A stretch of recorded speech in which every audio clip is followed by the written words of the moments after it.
O doutor Gustavo Bernardi, que está aqui comigo, obrigado, Bernardi, por uma vez mais estar aqui conosco, né, para trazer esses assuntos importantes aí, que dizem respeito à questão do direito imobiliário, sucessão patrimonial, essas coisas todas. A questão da sucessão patrimonial. Na semana passada, nós falamos aqui sobre aquele projeto de emenda constitucional, né, que teria uma questão do imposto de transmissão, causa-mortes e doação. A questão da sucessão patrimonial também tem muito a ver sobre isso, tem tudo a ver. Como é que se pode evitar essa tributação maior?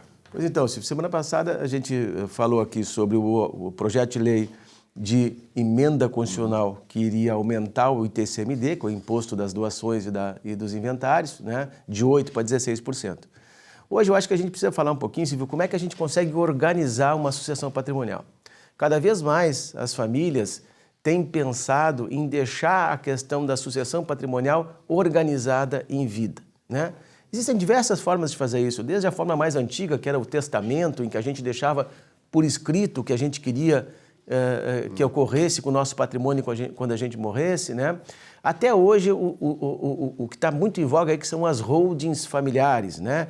Em que tu já em vida vai criando uma empresa, estabelecendo a alocação desse patrimônio dentro dessa empresa, deixando as disposições testamentárias dentro das diretivas da empresa ali, né? E com isso evitando guerras, evitando brigas, evitando discussões, né? Tu sabe, Silvio, nós já falamos aqui que a grande maioria dos inventários não concluem porque as pessoas se desentendem, porque as pessoas não têm dinheiro para pagar os tributos, porque as pessoas não organizaram em vida como fazer isso.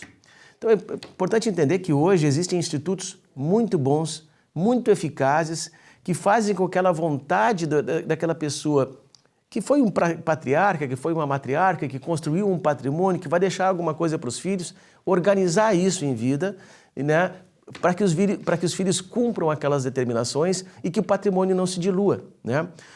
É um grande problema. Hoje, se você for fazer um inventário, Silvio, você perde 25%, 30% do seu patrimônio. Se você deixa isso organizado em vida, você não perde esse dinheiro, né? Existem formas, inclusive, de você transferir patrimônio para a empresa sem pagar tributo, né? As chamadas integralizações, dependendo da finalidade social da empresa.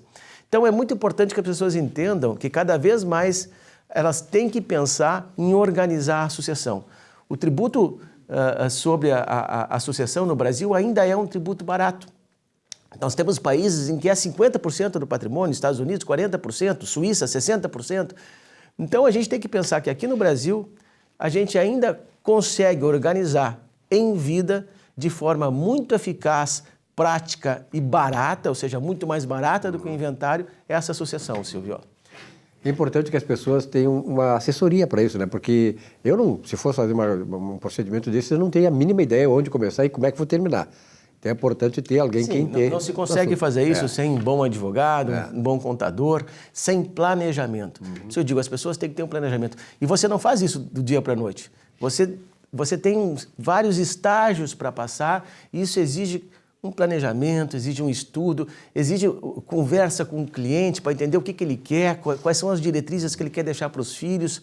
Exige um estudo que é meio que psicológico de como é que é o psique de cada filho para entender qual é a função dele dentro da empresa. É uma coisa muito interessante, eu gosto muito de fazer isso, porque a gente se aproxima das famílias, né, e faz com que aquela vontade daquele patriarca, aquela vontade daquele camarada que construiu um patrimônio seja efetivamente cumprida, né?